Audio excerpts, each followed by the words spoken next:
Hey everybody, welcome. I'm Mark Walker from AbilityNet.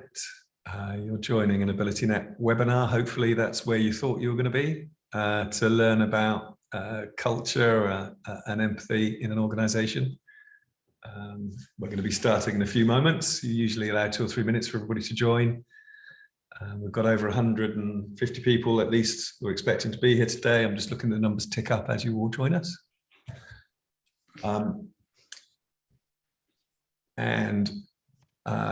If you are familiar with Zoom, and you are familiar with the use of captions, we do have live captions, so you can switch on captions.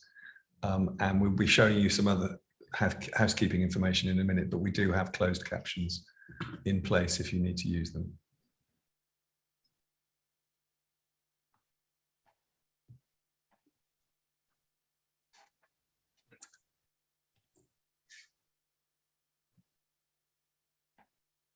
What time have we got? So I'll give it 1 more minute and then we'll get rolling. You can see some of the information there, which is the housekeeping for the webinar. Got live captions. You can use the URL, which I hope has been put into the chat, for you to click on and find a separate version of the captions. You can either have them presented on the screen or you can have them on a browser screen. All the slides that we're using are available for you to follow if that's easiest for you. Go to slideshare.net/AbilityNet and you should find these slides there all in our SlideShare page. And we will have a recording of this webinar and the slides and transcript and questions and answers available after the event, and that will be at abilitynet.org.uk/empathy-webinar. Please try not to use the chat. Oh, you can't, it's switched off, that's good. We've got chat and you haven't, because people with a screen reader have everything in the chat announced, so we don't use chat in our webinars. But we have Q&A, and so if you can see a button on the control panel for Zoom, then open the Q&A. When you ask questions in that, we can all see the questions that you've asked, and they'll either get answered and then appear in the answered list, or we can use them when we get further into the session, and we'll get your questions up at that point. So we just hit 100, so I'm going to drop in and let's get going with this. So there will also be some polls and some chances for you to ask questions as we're going along, and fill in a webinar form afterwards. It's worth saying that with this type of topic, you might ask questions that we don't necessarily get to answer.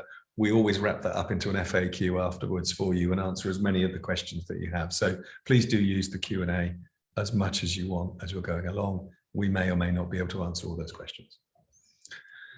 So a little bit about AbilityNet, in case it's the first time you've encountered us. We're a charity, a UK charity that believes in a digital world accessible to all. We work with people of any age, living with any disability or impairment, helping them to use technology to achieve their goals at home, at work, and in education. We've been doing that for over 20 years. And we have a number of different services relating to digital accessibility, testing and strategy and design reviews and so on for people who are building websites and apps. We work with employers to help them develop their strategies for supporting disabled people, particularly in terms of the technology that they use within the workplace. And we have a network of 300 volunteers who can go into people's homes and support them directly.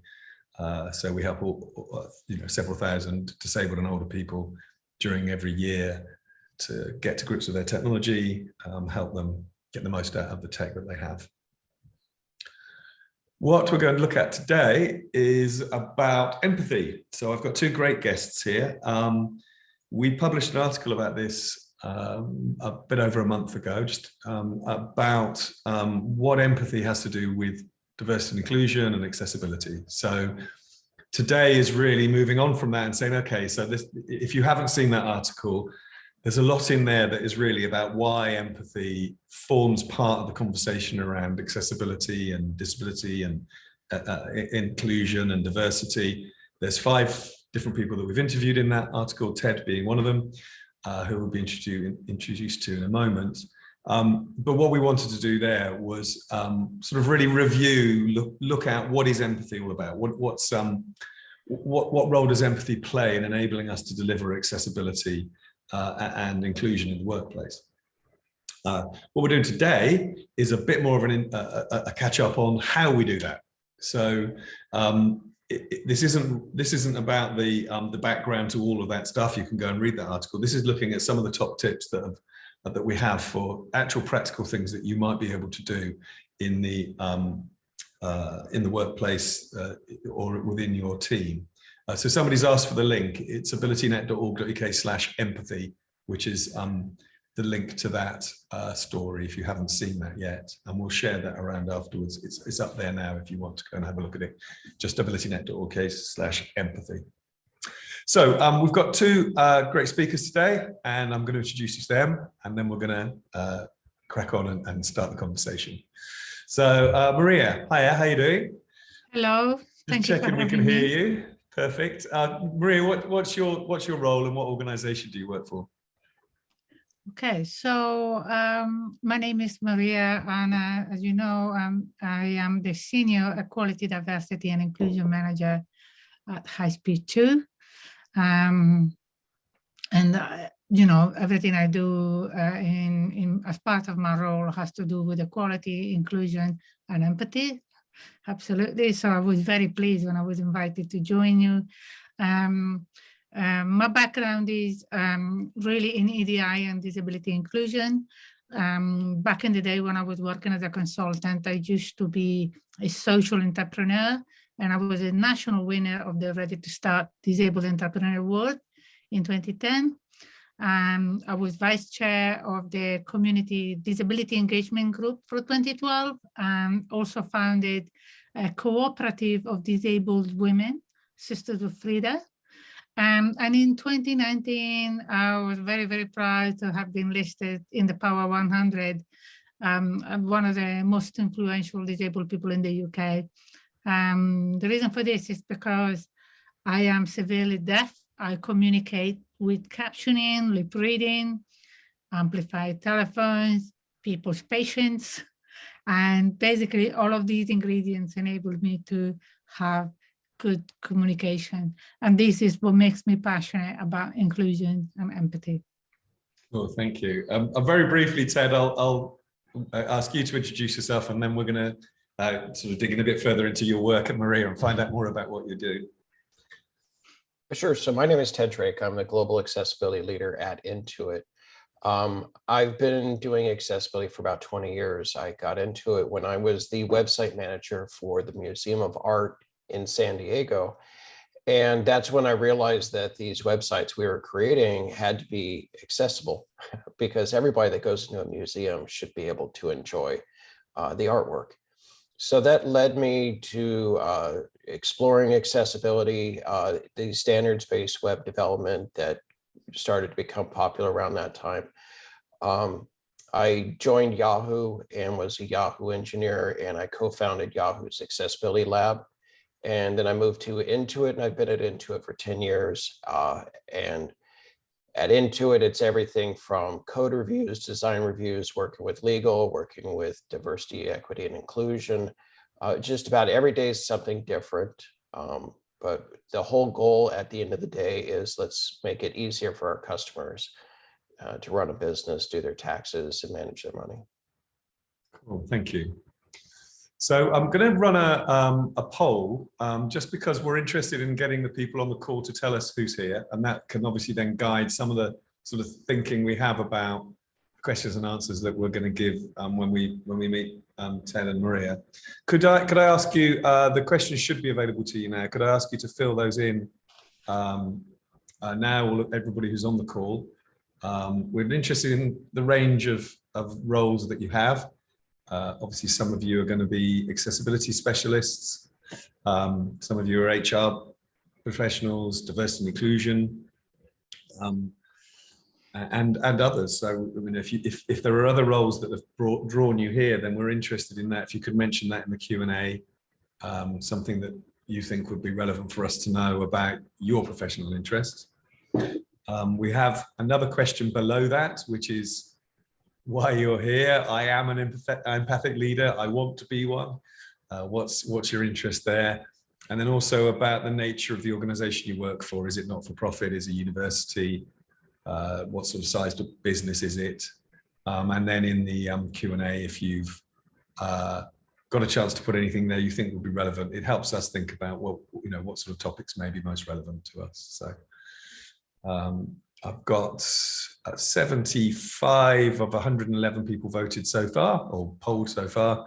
I'll give it another moment for you to just fill that in, and then we can have a quick look together at who's here and think about how that changes what we're going to do. Okay, I think that's been static. We've got an archaeologist in the Q&A, a program curricular developer in University Design. Please do chuck any details in you think are interesting, just to see who else is in the room as well. So I've ended the poll, and I'll share the results so that we can all see who's here. Most people, 28% of people say that some of my day-to-day work includes accessibility. So, AbilityNet's audience is often people who are working in digital accessibility or accessibility of some kind. 18% of people say they're a diversity and inclusion professional, which is maybe more of the crossover with Maria's work. A reasonable number of people, it's your main role, and then there are others, obviously different types of organizations as well. An NHS nurse, I've just popped up in the Q&A. You aspire to be empathic leaders, and you want to know more about empathic leadership from a non-leadership position. Those are the two things that jump out of the second poll. 49% of people saying they aspire to be an empathic leader, and 42% people saying they want to know more about that from a non-leadership point of view. And then not-for-profit rolled together with a university is the biggest number of organizations here. So not-for-profit, including university, well over 50%. 17% of people from small or medium-sized businesses, but a larger number from large businesses. So, a sense of the scale there. Universities obviously are large organizations in terms of employees as well. Great, thanks for filling that in. Right, so I'm gonna just turn your video off a moment, Ted, and I'm gonna have a chat with Maria. So Maria, you talked about your role being very broad and to do with diversity and inclusion, equality, and also your background clearly relating to your interest in disability, not just your personal relationship, but all of the sort of influence that you've had in terms of inclusion. Where do you put empathy in terms of your sort of the value it brings in terms of inclusion? What does it bring to life for you, the idea of empathy in your work? That's a great question. I think empathy is obviously a value for me. It is like a personal value, and it is an essential part of respect. And I think that it's a great value to have and practice. And I think that empathy is about asking the right questions. Like your brilliant article that decides the difference between sympathy and empathy. This equality, diversity, and inclusion really is all about that. It is about moving from sympathy and actually going into empathy. So going back to asking the question, what works for you? How do you want to be included? And really hearing. So in the olden days, we used to be asked, what's wrong with you? If you have a disability, what is wrong with you? Oh, I feel so sorry for you. Oh, you poor thing, etc., etc. That is the classic sympathy that is demeaning and making disabled people like victims, making them out like victims or passive objects of charity. And actually having empathy is about having respect and asking the question, what works for you and making people feel heard. And to me, as a deaf person, it's so important because, I really want to hear people because I'm deaf. So I kind of transformed this my disability into something that it's almost like an interior trait, is the willingness to really hear people. And therefore, maybe I don't just listen to with my hearing aids, but I listen with my heart, and I listen with everything that I've got in my tools, all my tools in order to include people, if that makes sense. Yeah, absolutely. No, that's great, and it's very inspiring, that idea of thinking of listening with your heart as well. The idea that this is it's a human thing, it's a personal thing, and I think that the idea that empathy is very human, isn't it? And the respect that comes with listening to people and trying to understand their needs is a very human thing. I think it's very powerful. I think people respond to that. So, in your role, I guess it's fair to say that you're trying to build empathy across the organization. I know you've got an incredibly diverse organization, and also it's in the construction industry. So there may be people who don't know what HS2 is. I notice we've got people from all over the world here. So briefly tell me about HS2's sort of challenge in the sense of professional challenge, and then some of the things you're doing to sort of generate empathy within the workforce. Yes, sure. So HS2 stands for High Speed 2. So we are literally a mega project building the biggest infrastructure project in Europe.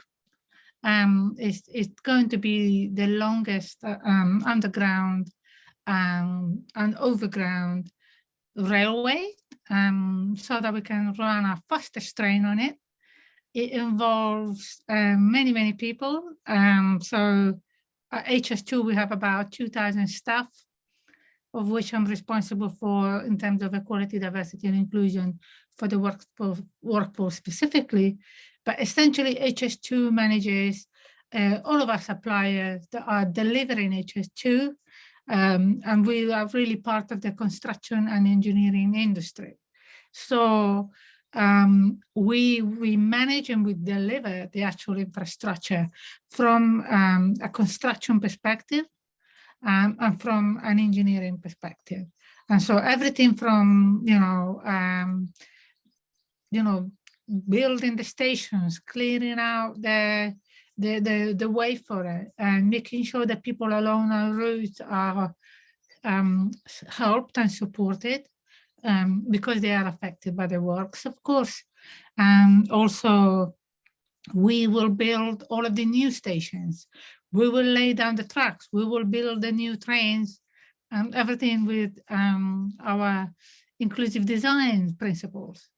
So it's a big, big job that will go on for the next 15 years or so. So it's a big project, and it's an absolute privilege to be able to work at HS2, because what we do in inclusion for our workforce can create a ripple effect with all our supply chain that employs around about 30,000 people a month at the peak of construction. At the moment, we employ around about 22,000 a month. So that involves everybody, from the bricklayers to the people,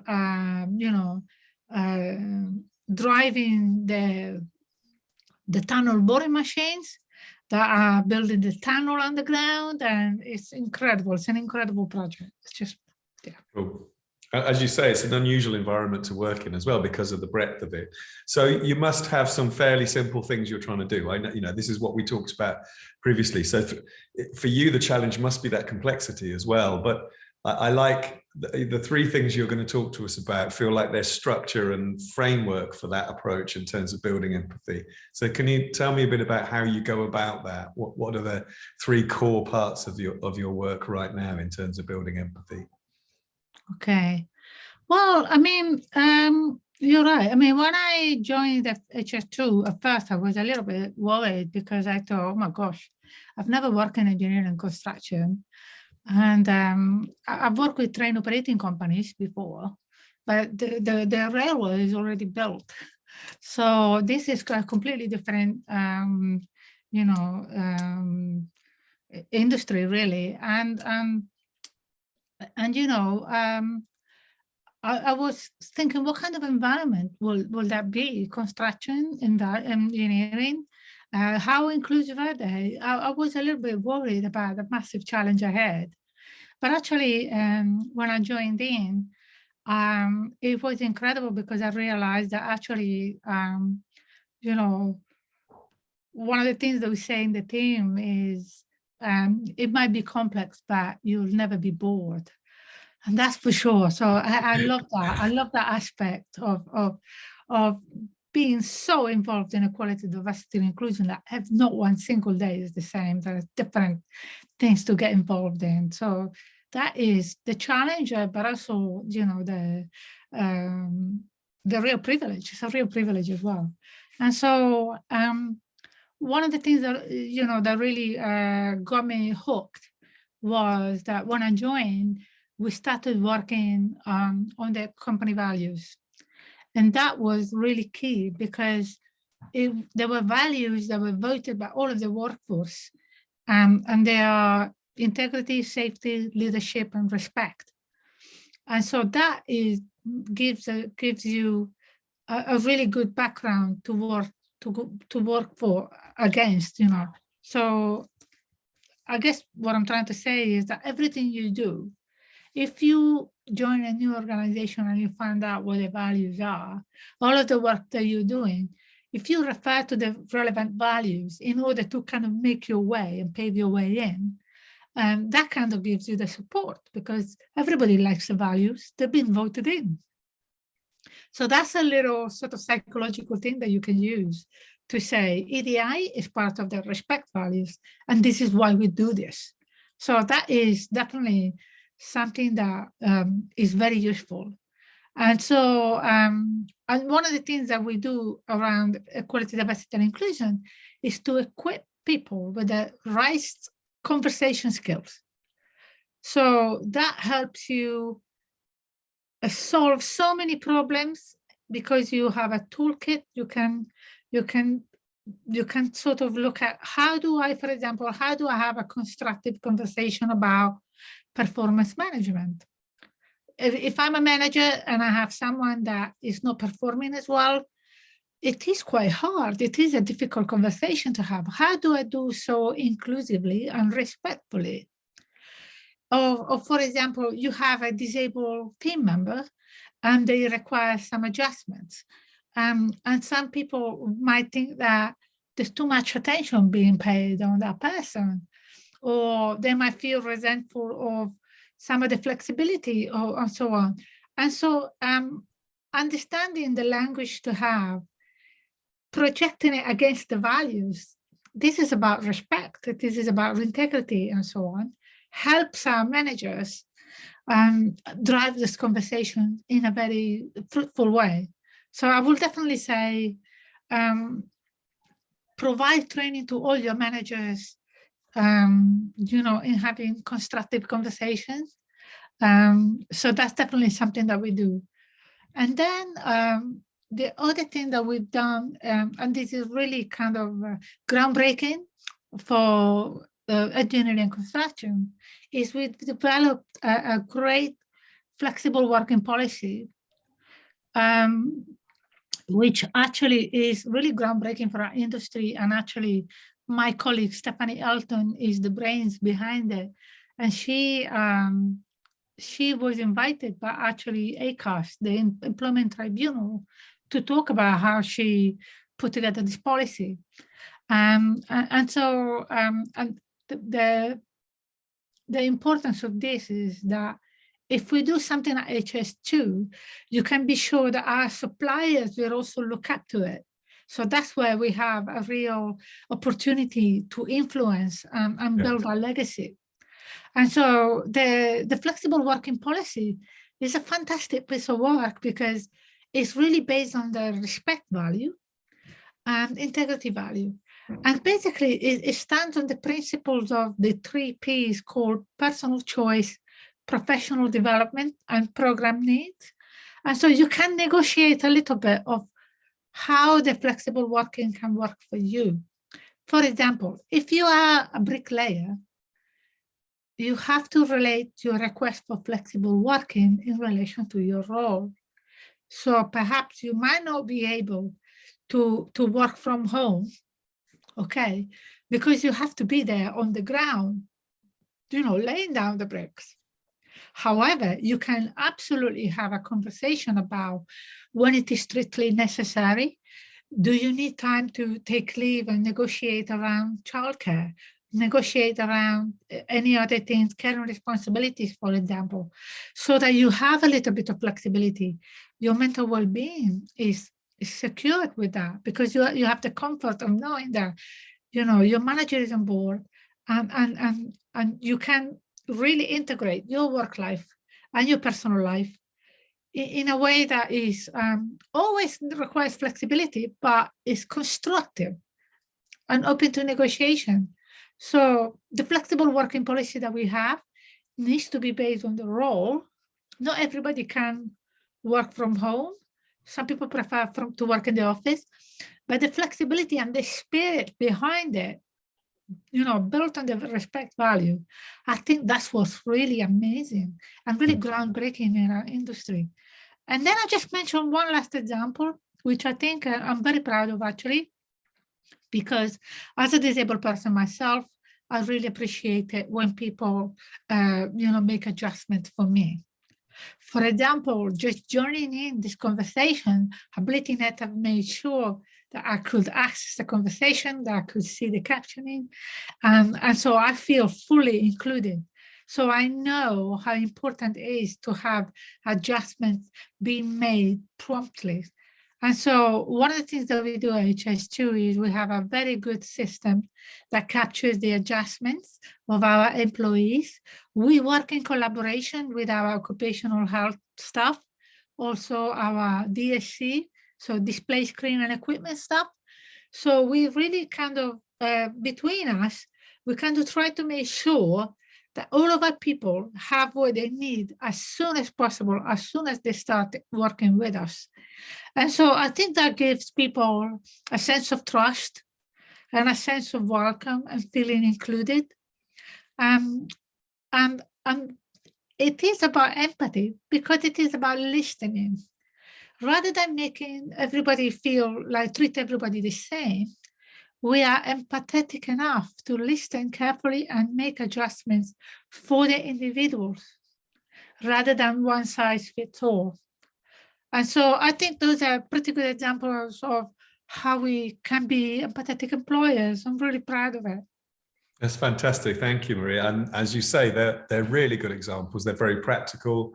They change people's day-to-day experience as well. That's important. So people in the organization feel valued and connected and supported. So we'll come back to some questions in here. If you've got any questions for Maria, please do start putting the Q&A. I'm going to jump over to Ted. I've got to find Ted in here somewhere to bring him back in. And I'm going to ask you to start your video, Ted. I think you've got to find a button. There you go. And I'll catch up with you in a second, Maria. So Ted, we talked about this. It strikes me Maria's got this very, very, very broad view around diversity and inclusion, organization-wide. Your role is more, certainly from AbilityNet's point of view, sort of focused on accessibility of digital interfaces and apps and websites and so on. Tell me a bit about where empathy plays a part in your work, and also this longer view that you have. We were saying 5 years ago, nobody used the word empathy particularly as a sort of a day-to-day characteristic, but I suspect it's always been there in the work around accessibility. It's an essential ingredient that's always been part of making accessibility work. So where does it fit into your sort of picture of your role over that time? Sure. Yeah, we had an interesting conversation earlier. So one of the things we talked about was, I think for a lot of people that are accessibility leaders, professionals, that we do this all day long, empathy is just what we do, because it's so core to making products accessible and inclusive. But I was also saying it wasn't that way all the time for me. I started in accessibility about 20 years ago. My background is in fine art. I was the website manager for an art museum. And when I became the website manager for the art museum, they told me, you know, it has to be accessible. Now, 20 years ago, let's think about 2020. That's about when it was. This was a time when the web was in really bad shape because everybody was just trying to make explosively colorful and distracting websites. So all of a sudden we're told that we have to make it accessible. And all we really knew was things like use alt text. And that was about it. So accessibility at that time was like, let's figure out how we can make it accessible. It was about engineering. It was about what are these new WCAG requirements and things like that. So I early got into a shift of standards-based web development, which means building stuff right the first time. And that started making things a little bit more clear. We're now not just trying to figure out what's accessible, but now we have like this whole new method of creating websites where we know what we need to do. We know what CSS is, we know what HTML is, and we're going to put them together in the correct way. It was still very analytical. It was still very much about bits and pieces. I joined Yahoo about 17 years ago. And at Yahoo is when I first met people using screen readers. I first met people that use Zoomify and assistive technology and people that were deaf. That's when accessibility went from being bits and pieces and code to actually working with people and seeing the impact you have. So I would say empathetic for me started when I actually, it's like it went from theory to reality. So one of the things we do at Intuit, I've been at Intuit for 10 years, is I start with empathy. And to me, it's almost like, I don't even think about it. There are so many little micro elements to this. But the first thing I want people to do is understand who the customer is. And in order to help understand the customer, we do a lot of customer interviews. We do a lot of videos. We do a lot of volunteering. To become one of our level 2 accessibility champions, one of the requirements is to do a follow me home with your team and to volunteer. Also to create closed caption videos, audio description, things like that. Because what I want people to do is no longer think about accessibility as something you do for, you know, a community, but to understand accessibility is how this person is going to create an invoice, or accessibility is how this person is going to be able to communicate with their accountant or file their taxes. And once you start putting an actual face to who your customer is, that's when empathy really starts to come together. There's a question that's popped up, and it's something I was going to ask about, because you've been involved in that sort of leadership role as well for some time in terms of building accessibility into things. Are you hearing people asking you about empathy? Are you seeing that come together in terms of the way the organization thinks about all of its customers, not just obviously the design and code, but we have seen this change. And one of the things that we haven't mentioned yet is the pandemic, which everybody says has brought this level of understanding and knowledge. How has that influenced, you know, how easy it is to start a conversation around accessibility? Yeah, and I would say that this is where the accessibility team, having a mature accessibility program, has made a sort of a leadership group, a hub of empathy around the company. This is especially true with diversity, equity, and inclusion. With the George Floyd murder, people were trying to, we already had a lot of ideas about empathy and customer, but it was the accessibility team that had already worked with every employee resource group and every product team. And we were first name basis with all the leadership and such. So we were able to help provide assistance to everybody to make those connections. Intersectionality is the next stage for accessibility. And if you're not thinking intersectionality at this point, you really need to, because that's really where we're extending empathy It's no longer I'm making this screen work for someone that's blind using a screen reader. I'm making this invoice work for someone that's blind, but also may have, maybe house in stable, or maybe they've got a master's degree, but they're still working a part-time job and they're trying to run a business on the side. So these are the things that we're starting to look at, and empathy when it came to COVID is because we had already established some ideas with videos and customer interviews that mental health and neurodiversity is something that affects everyone around us. It was not like these isolated topics. Intuit had a really strong response when it came to moving from in-person to virtual, and really quickly implemented several programs for mental health.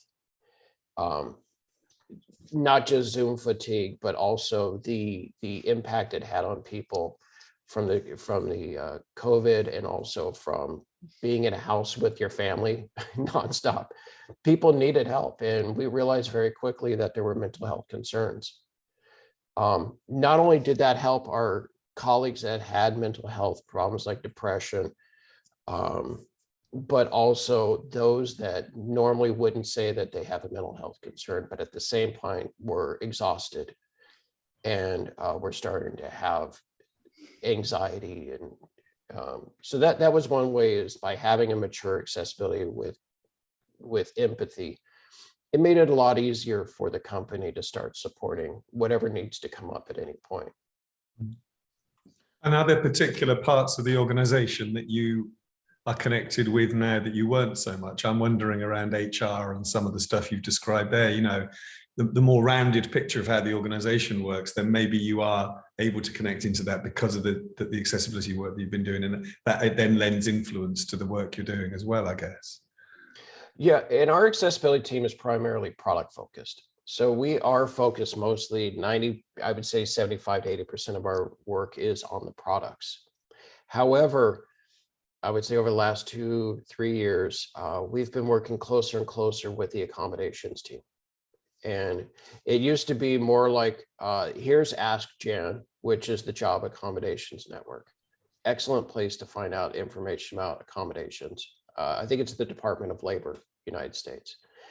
We would say, go to Ask Jan and look up your condition, what kind of accommodations you might need, then go over to our workplace accommodation people and say, this is what I need. But what we've done is we've become much more of a team over the years.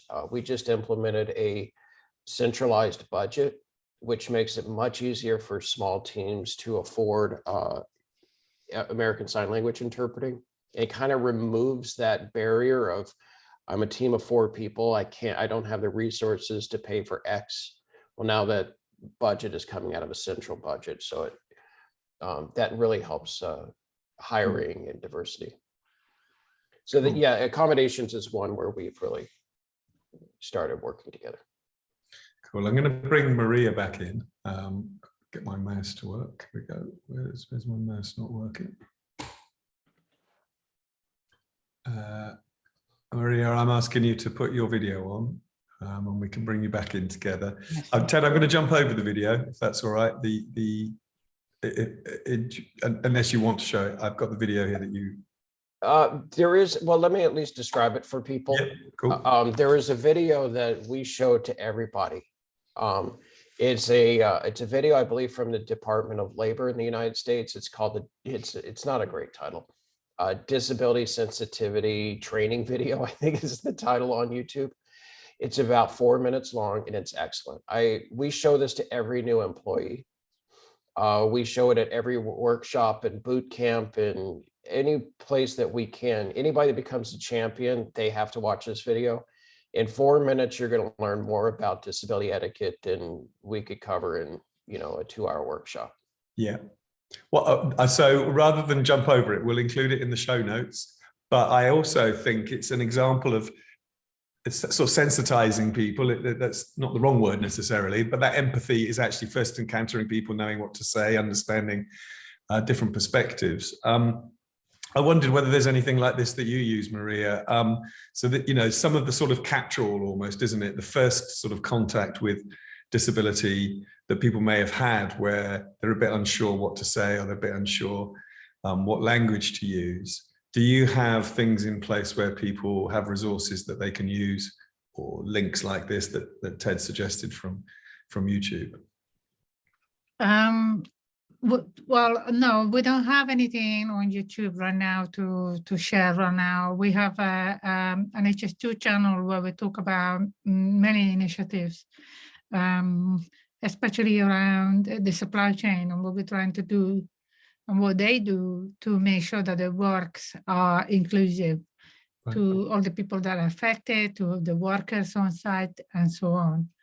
But so it is a bit different.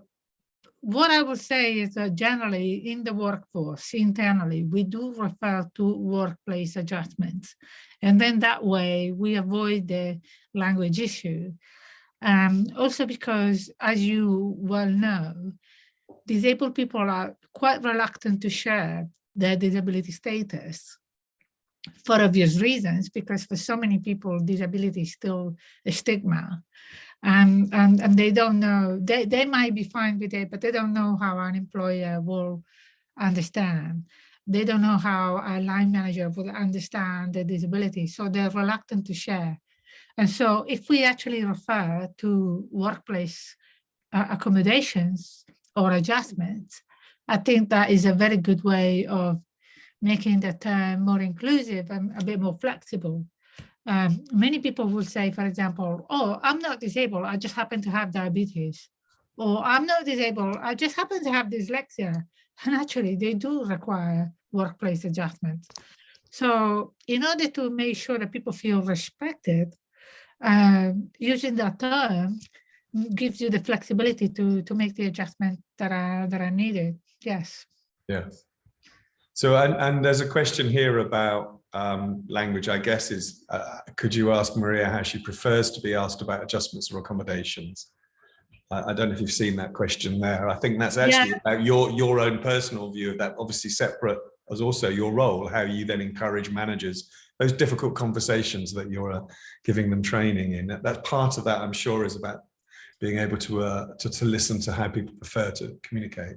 Absolutely. And I think, you know, going back to what Ted was saying earlier about the pandemic being a great leveler, I think this definitely helped us to realize that how many people need adjustments.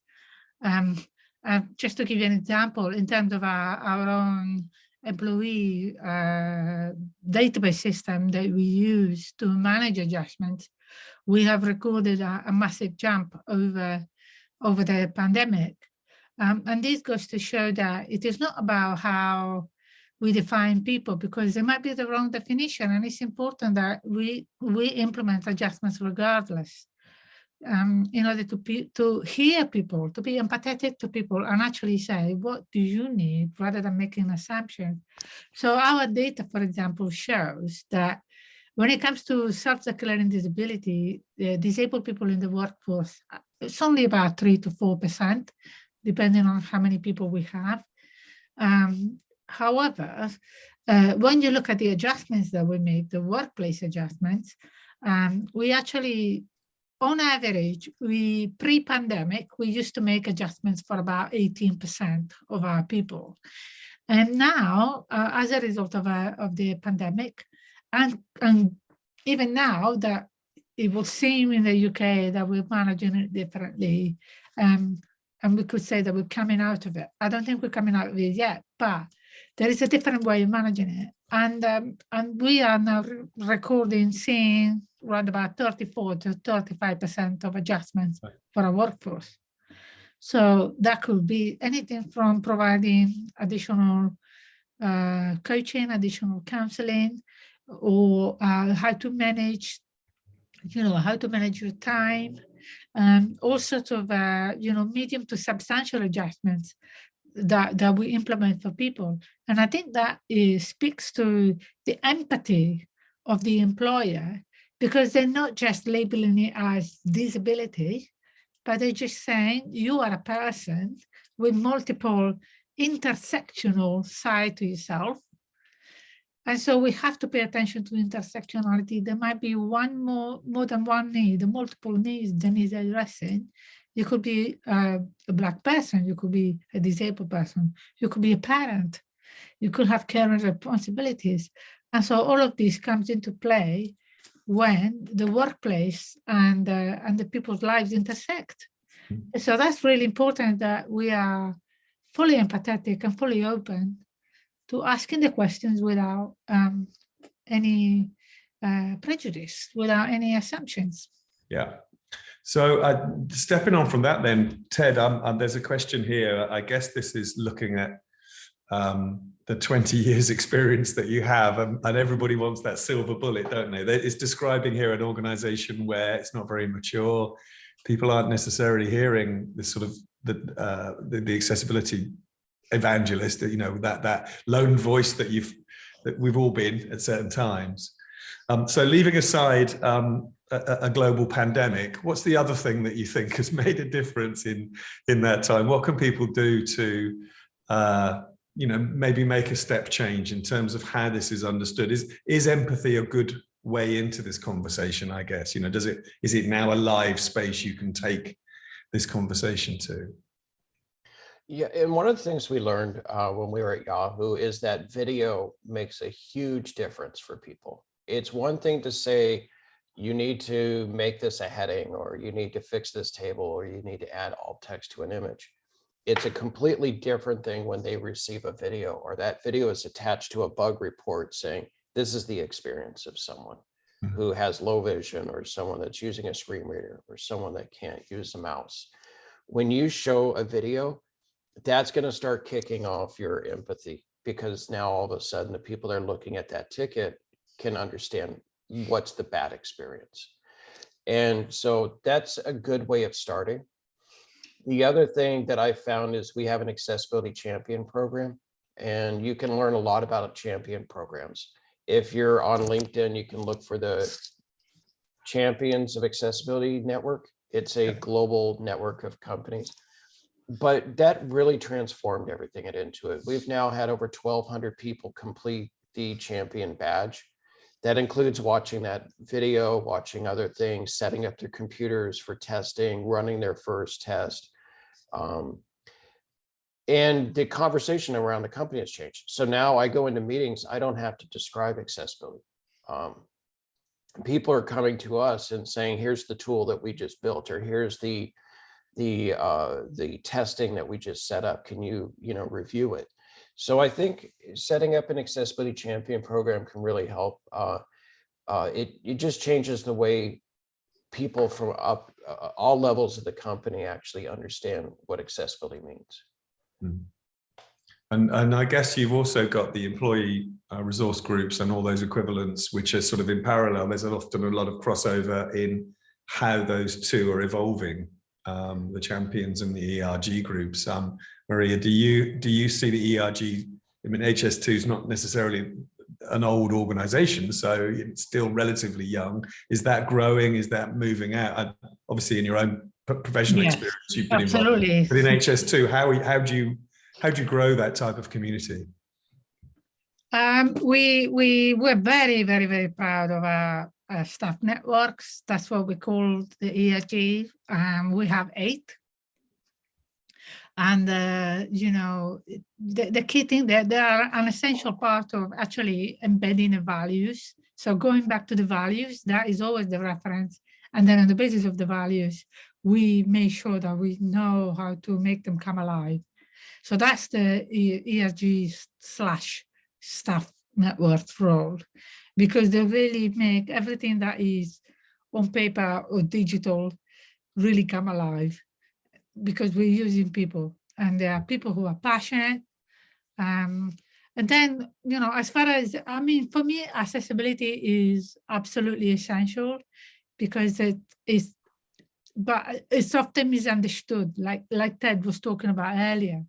And so one of the things that we made it come alive, we did to make it come alive, was to, first of all, come up with a policy that was championed and sponsored by an executive director at HS2. So that was the first step.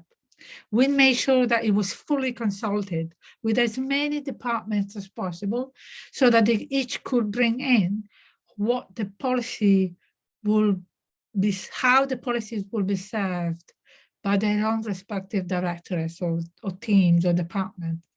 And we made it aspirational so that we accounted for the fact that accessibility is always evolving and always changing. So it needs to be a flexible policy that is adaptive and that grows with the organization. The other thing that we did, we built in sort of a structure around it, a strategy around it, so that we linked it up not just to our people, but to our supply chain and how it empowers everybody. We made sure that it was, we have a really effective signposting. So in our own intranet, we have a whole section dedicated to accessibility where we are signposting to our ERG staff networks, you know, all of the stakeholders, all the people that can help, people in IT, together our disability network, and so on, and the equality, diversity, and inclusion team, HR, and so on. So we have a working group that meets quarterly to talk about what are the problems that we need to solve, how can we help each other, so that we really make it more of a discussion rather than wagging a finger at people's faces and making them feel awful about the mistake they made. You know, it's all about collaboration. And then we also put together an accessibility pledge. And many of us use this pledge represented by a badge, a digital badge that we put in our staff signature. And so that's a nice introduction to accessibility. And we also often use the pledge at the start of a meeting. When we have a values moment, we have a values moment in every meeting that we have. So this is how we embed our culture around our values. And so when we talk about respect, for example, it's very useful to bring up the accessibility pledge that tells you how to conduct a meeting. You know, little things that you can think about to make sure that people are alerted in advance, that they have their needs met. So there's not one silver bullet. The silver bullet doesn't exist, and we really have to forget about that. We just really have to think about empathy. How, you know, keep talking to people, keep talking to your stakeholders. And that's the only way. There is no silver bullet. Forget about that. It'll be too boring anyway. So I've got one last question for each of you. The few minutes left. Firstly, to say that I jumped over the video because it's easier to share it afterwards. There's been a question about it. We will share that. It is great, and it's a really good example of that sensitizing and just listening, and it's humorous, and it's got lots of great bits to it. I'm going to go to a different part of the question, and you mentioned this, Maria, the top level buy-in, which whenever we do strategy work with organizations, you can't ignore that makes the change happen quicker. So if somebody from the top says, this is really important, that it happens quicker, the resources flow more easily, people sort of sit up and listen to the issues that you're trying to advocate for. I just wonder, I'll start with you, Ted. Do you think, how do you approach that question with leaders? If I was in an organization, I'm thinking, right, I've got to go and approach somebody. I've got to find that mythical leader who's going to open all the doors for me. One of the things that occurs to me is that we often talk about lived experience and personal experience.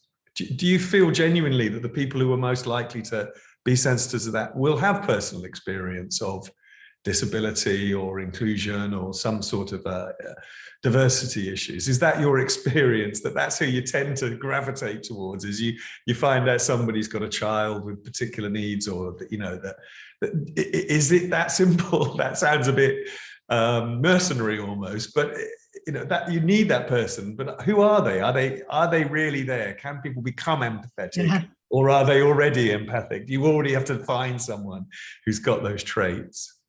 Oh, that's a great question, actually. And it's a big dilemma for people, because it does involve a journey. So it really helps when the organization has established values. Because remember that you can always appeal to that when you're approaching a conversation. So, and when the executive team, when the senior leadership team, you know, they have their own values, objectives for the year. So you can go and say, you know, I know you have a values-led objective for the year. How would you feel about, you know, completing your objective by doing X, Y, and Z? So that could be one way of approaching it, because it's a win-win situation. But to be honest, I think it, like I said before about the silver bullet, it doesn't exist.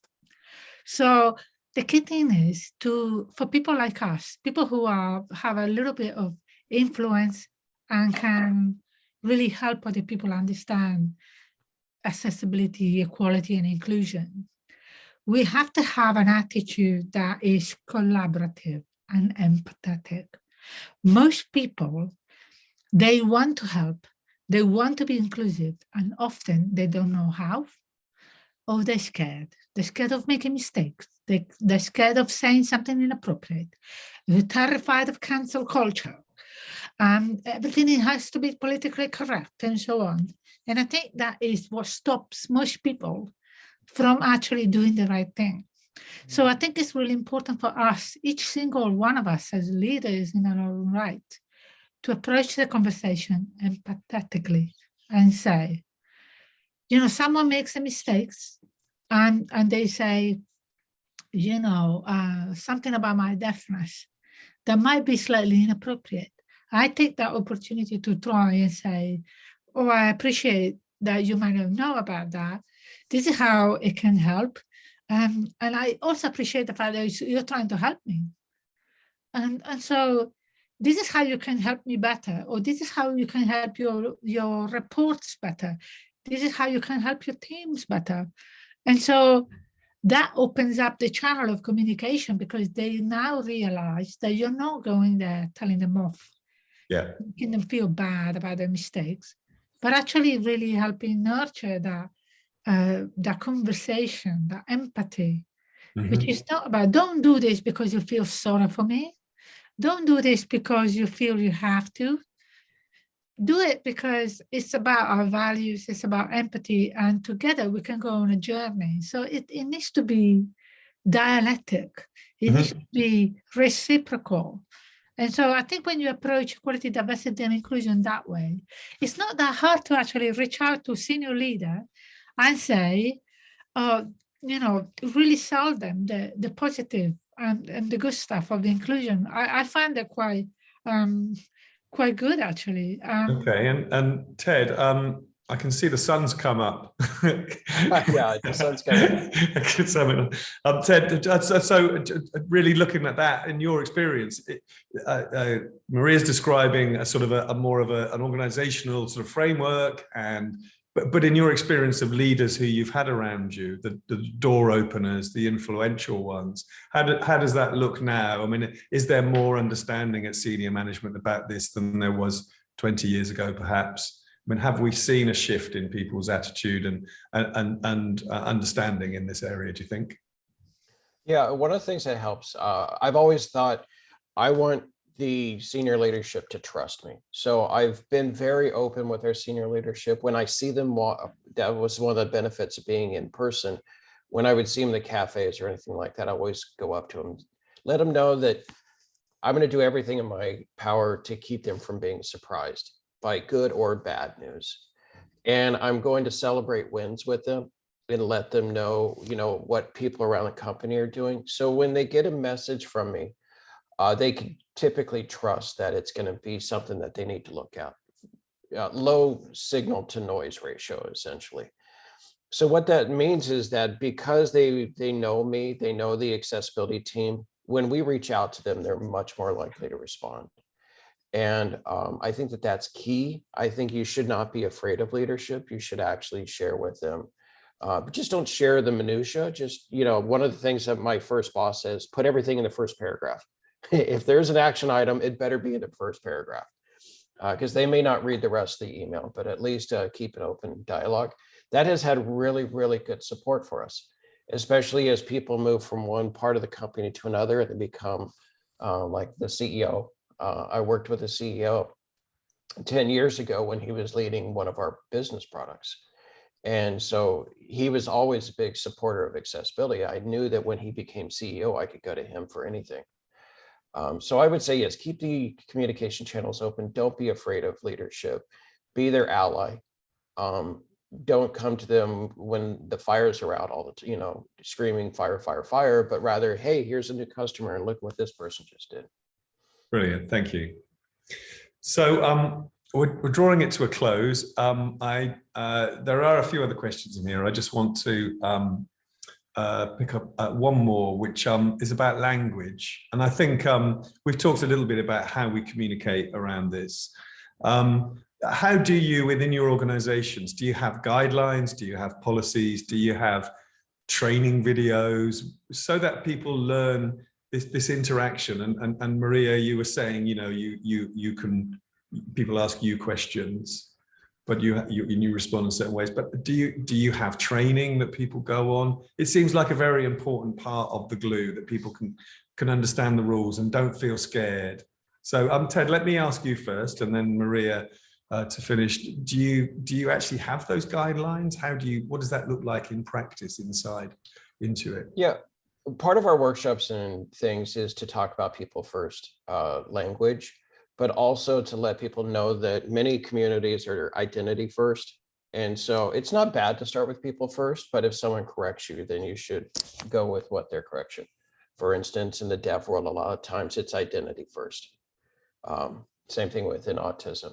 So that is something that we cover is people first versus identity first. Just helps clear up confusion. And is it, I'm assuming the other trick to some extent is not for that to be singled out, but all induction, all incoming processes, all employees when they join, not just because they're in a particular role, not just because they're in a, they're not in the accessibility team, for example. So I'm guessing that's more of a blanket policy that all employees would have that sort of knowledge and insight. I don't know if I could say that we have a policy for all employees to understand identity language, but we also do have training on ableism, and we have a very strong inclusive language policies. Yeah. And Maria, is in your role, whereas Ted's in the accessibility corner, if you like, the breadth of what you're doing, does that one size fits all training, is that feature in your work? Is it relevant? Is it helpful? So when you join HS2, you are onboarded, and there are key elements of EDI that you are trained in as part of your onboarding. So that immediately set the tone, obviously, as well as the language. And we tend to follow the UK model of disability, which is the social model of disability. And so we will tend to say disabled person rather than a person with disabilities. However, it's really important to understand that we are an international project. And like I said, people mean well.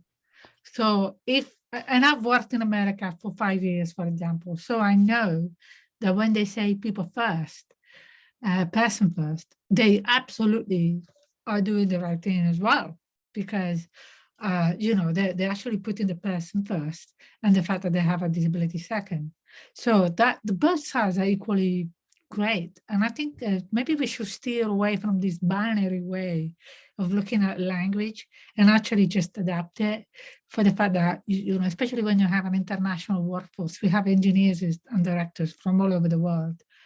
And their cultures, will see a disabled person or a person with a disability differently. So I think we just need to have the flexibility to allow for people's culture to also be reflected in. So, however, we do have training on the basics of the language. So person first or after is a subtlety. It's something subtle. However, there are terms that absolutely must be avoided. And so we do advocate that, and we do have training for that. So that's covered. It's just about common sense. Well, we've had an hour and we've covered so much ground. It's been fantastic. Thank you so much, both of you, for your time. Ted, for joining us at some unholy hour. You can now get up and enjoy the sun rising and the rest of the day. Thank you so much. Maria, it's been such a pleasure meeting you and talking to you about all of the stuff we've done in the preparation as well. And there's such a breadth to what you're doing that you bring that simplicity to it, but it's so much to it. So thank you, both of you, for that. Thank you.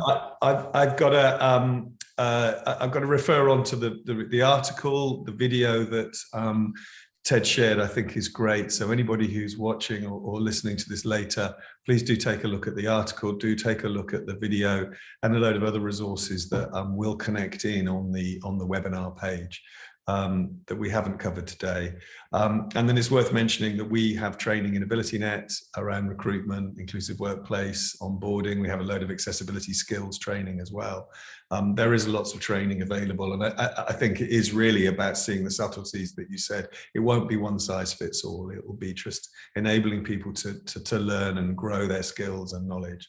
That's a core thing for us. But it's been fascinating. Thank you so much, both of you. Thank you, everybody who's joined us. I know this is lunchtime, so we've kept you away for your lunch if you're in the UK. So thanks for dropping in and joining us, and I hope that we'll catch up with you all again soon. Thanks, everyone. Thank you. Thank you very much. See you soon. Cheers, Ted.